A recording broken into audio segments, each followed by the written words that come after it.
जातियों का जाति से जमात की ओर बढ़े लोग। जो भाजपा का वोट परसेंटेज है, दलित समाज, दलित मोर्चा, शेड्यूल कास्ट मोर्चा भाजपा के लिए 4% बढ़ाया गया। कांग्रेस ने सर्वाधिक नुकसान गरीबियों का किया है। देश में आने वाली सरकार भाजपा की होगी, उस तरफ हम लोग लगातार अपने कदम बढ़ा रहे हैं।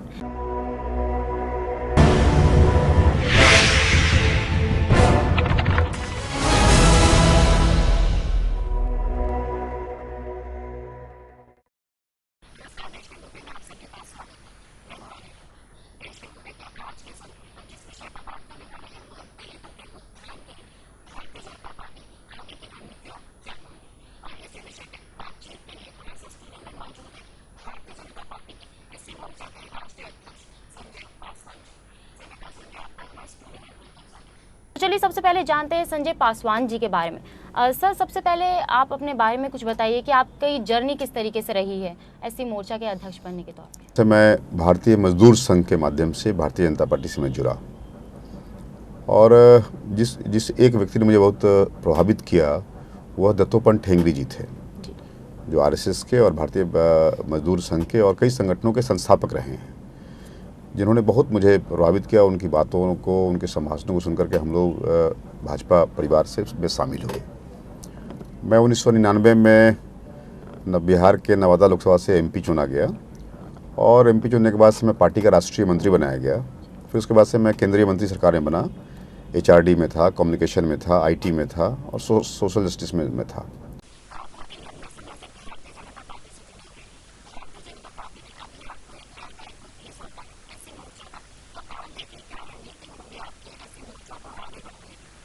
देखिए, कुल मिलाकर के इस देश का जो अनुसूचित जाति वर्ग है उसका लगभग 80% लोग गरीब है। इसलिए हम ये कह सकते हैं कि हम शेड्यूल कास्ट की राजनीति कर रहे हैं, शेड्यूल कास्ट के बीच में काम कर रहे हैं। इसका सीधा मतलब ये है कि हम गरीबों के बीच काम कर रहे हैं। हमें बने अभी 3 महीने, 3.5 महीने होने वाले हैं, और हमने ये प्रयास किया है। हमारे पूर्व के अध्यक्षों ने भी काफ़ी अच्छे काम किए हैं, और हम उस काम को आगे ही बढ़ा रहे हैं। और हमारे वर्तमान अध्यक्ष राजनाथ सिंह जी हैं, उनकी अगुवाई में जो एक बड़ा संकल्प किया हम लोगों ने है कि भाजपा का 10% वोट बढ़ाना है। तो हमारे मोर्चा ने तय किया है कि उस 10% में 4% वोट का योगदान भारतीय जनता पार्टी का शेड्यूल कास्ट मोर्चा करने वाला है। इसलिए उस तरफ हम लोग कई स्टेप, कई कदम, कई निर्णय, कई प्रस्ताव लिए हैं। अभी हमारी कार्यसमिति खत्म हुई है, जिस माननीय अडवाणी जी आए थे इनॉग्रल में, और कंक्लूडिंग में आए थे आदरणीय राजनाथ सिंह जी। तो उन्होंने एक कार्यक्रम तय किया है।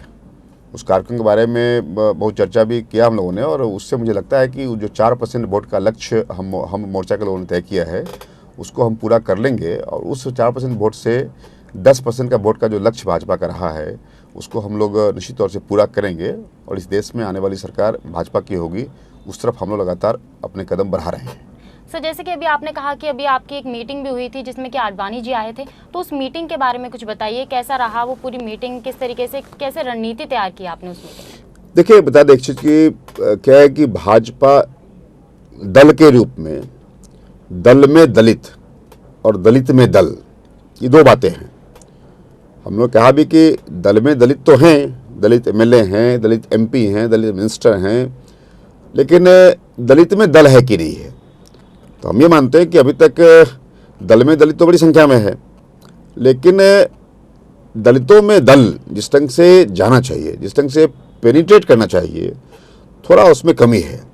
हम लोगों ने तय किया है कि कैसे दल को दलितों में ले जाएं, ये एक बड़ा काम है। और उसके लिए हमने कई यात्रा तय किया है, कई समागम तय किया है, कई जुटान तय किया हम लोगों ने है। और मुझे लगता है कि आने वाले लगभग 100 दिनों में इस चुनाव का, जो आगामी चुनाव होने वाला है, उसका डेट भी निकल जाने वाला है। तो आगामी 100 दिन का हम लोगों ने कार्यक्रम बनाया है। एक बड़ा दलित उत्थान जुटान, जो लगभग लाख संख्या से अधिक लोगों को इकट्ठा करेंगे हम लोग, उसका नाम दिया है हम लोगों ने दलित उत्थान जुटान, जो हम लोग करने वाले हैं अक्टूबर में के महीने में या नवंबर के फर्स्ट में करेंगे हम लोग। तो ये एक दलित उत्थान जुटान है। दूसरा है कि हम लोगों ने 4 समागम करने का तय किया है। उसमें दलित महिलाओं का समागम एक, दूसरा दलित उद्यमियों का समागम, तीसरा दलित बुद्धिजीवी का समागम, चौथा दलित श्रमजीवी का समागम। ये 4 प्रमुख वर्ग हैं जिनका समागम दिल्ली में करने का बड़े हॉल में तय किया हम लोगों ने। उसी ढंग से 4 यात्राएं तय किया हम लोगों ने। 4 यात्राओं में प्रयास है कि दलित उत्थान यात्रा हमारी होगी। उसका ध्यान होगा निश्चित तौर से दलितों के लिए भूमि का व्यवस्था, दलितों के लिए भवन की व्यवस्था, दलितों के लिए भोजन की व्यवस्था, मतलब दलितों का सर्वांगीण उत्थान कैसे हो। हम ये कहना चाहते हैं कि आरक्षण एक टूल है, आरक्षण एक हथियार है। हम चाहते हैं कि उत्थान करना, उत्थान का एक हिस्सा आरक्षण हो सकता है, मगर सर्वांगीण उत्थान कैसे हो, चौमुखी विकास कैसे हो, इसका प्रयास करेंगे हम लोग। और उस यात्रा में इन चीज़ों से लोगों को वाकिफ करवाएंगे हम सब लोग। फिर उसी ढंग से तय किया हम लोगों ने है कि अपनी तमाम मांगों के लिए वर्तमान जो राष्ट्रपति महोदय हैं उनके सामने में एक मेमोरेंडम देना हम लोग का कि कांग्रेस ने क्या क्या लैप्सेस किया है। कांग्रेस ने सर्वाधिक नुकसान गरीबियों का किया है, कांग्रेस ने सर्वाधिक नुकसान दलितों का किया है, आदिवासियों का किया है, गांव का किया है। तो गांव में कौन? दलित समाज। गरीब में कौन? दलित समाज। इसलिए इस कांग्रेस जो गरीब विरोधी दलित विरोधी सरकार चल रही है, इस सरकार के खिलाफ में अभियोग पत्र ला करके और हम लोग एक चार्जशीट लगाने वाले हैं और उसको लेकर के राष्ट्रपति से मिलने वाले हैं। इसलिए ये 4 किस्म का प्रोग्राम तय किया हम लोगों ने है। और हमें लगता है कि इन कारणों से बड़ी संख्या में लोग हमारे कार्यालय में आ रहे हैं, लोग हमसे जुट रहे हैं।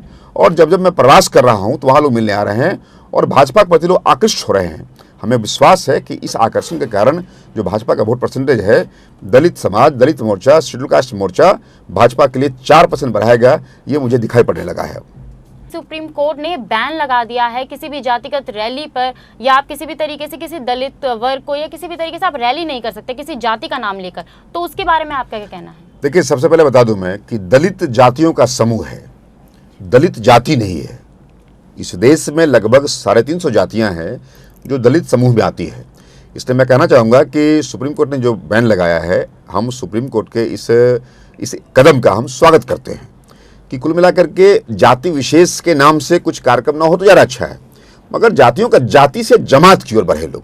तो जमात का बनना चाहिए, जमात बने, संगठन बने, संघ बने, उसका स्वागत करते हैं हम लोग। इसलिए हम ये करते हैं कि कुल मिलाकर के जो सुप्रीम कोर्ट का निर्णय हुआ है वह आज के समय के लिए बहुत समीचीन है, बहुत उपयोगी है, प्रभावी है। जो जात से जमात की ओर कैसे बढ़े, इस तरफ सुप्रीम कोर्ट का एक कदम बढ़ा है जिसका हम सब स्वागत करते हैं। सर, ऐसी मोर्चा की अगर कोई जुड़ना चाहता है ऐसी मोर्चा से तो वो किस तरीके से जुड़ सकता है? देखिए, एक तो सबसे पहले भारतीय जनता पार्टी का सदस्य बने, या हमारा जो विचार परिवार है, या हमारे जो और भी अनुषंगिक संगठन हैं उन सब से जुड़े। और जुड़ने के बाद से अगर उनकी इच्छा एससी मोर्चा से जुड़ने की है तो जुड़े। बल्कि हम तो ये भी प्रयास कर रहे हैं कि जो शेड्यूल कास्ट नहीं भी हैं उनके लिए हम लोगों ने भी अपने शेड्यूल कास्ट मोर्चा में एक समरसता संवाद खोला हम लोगों ने कि जो शेड्यूल कास्ट नहीं है मगर शेड्यूल कास्ट के लिए काम कर रहे हैं, शेड्यूल कास्ट की सेवा कर रहे हैं, शेड्यूल कास्ट के लिए जज्बा है, दर्द है उनके मन में, तो उन लोगों को भी हम लोग अपने शेड्यूल कास्ट मोर्चा में समरसता संवाद के माध्यम से उनको जोड़ रहे हैं और उनसे हम लोग लाभ ले रहे हैं कि कैसे शेड्यूल कास्ट के बीच में ढंग से काम किया जाए, प्रभावी ढंग से काम किया जाए, ताकि हम सब लोग मनवांछित परिणाम चुनाव में ला सकें। सर, कोई मैसेज देना चाहेंगे आप भारत की जनता के लिए? आपके माध्यम से हम चाहेंगे कि भारत की जनता पहचान करे कि भारत की जनता, भारत की भाषा, भारत का वेश, भारत का भोजन, भारत की जो तौर तरीके हैं, जो देशज चीज़ें हैं, देशज में जिस दल का रुचि हो, जो देशज बातों के लिए, देशज चीज़ों के लिए जो संरक्षण का काम कर रहा है और उसके आगे बढ़ाने का काम कर रहा है, ऐसी पार्टी भारतीय जनता पार्टी को मदद करे। दूसरा, भारतीय जनता पार्टी के लोगों से मेरा अपील होगा कि वोट बढ़ने की गुंजाइश सबसे अधिक शेड्यूल कास्ट, अनुसूचित जाति यानी दलित समाज में है। इसलिए भारतीय जनता पार्टी के चाहे जिस किसी मोर्चे में काम कर रहे हों, उन सब लोगों को शेड्यूल कास्ट के लिए विशेष तौर से काम करना चाहिए, क्योंकि शेड्यूल कास्ट समाज बैठा हुआ है भाजपा से जुड़ने के लिए। और खासकर शेड्यूल कास्ट को मैं कहना चाहूँगा, शेड्यूल कास्ट भाइयों, बहुत ज़्यादा कन्फ्यूज मत हो, आराम से एक बार अपना वोट परसेंटेज जो केवल हमें 12% मिल रहा है, उस 12% को 72% करके दिखाओ, तो हम तुम्हारे लिए चतुर्दिक विकास, चौमुखी उत्थान और सबसे अधिक विकास करने का काम करेंगे। तो वो भारतीय जनता पार्टी होगा। इस दलित समाज के लोगों, भाजपा से जुड़ो, ये आह्वान करता हूं, और भाजपा के लोगों से अनुसूचित जाति लोगों को जोड़ने का काम करे, ये आह्वान करता हुआ अपनी वाणी में विराम देता हूं। तो जैसे कि अभी संजय पासवान जी ने हमें कहा कि गरीबों के लिए वो हमेशा से ही काम करते आए हैं और काम करते रहेंगे। भारतीय जनता पार्टी हमेशा से ही दलितों के लिए बहुत ही काम करती हुई आई है।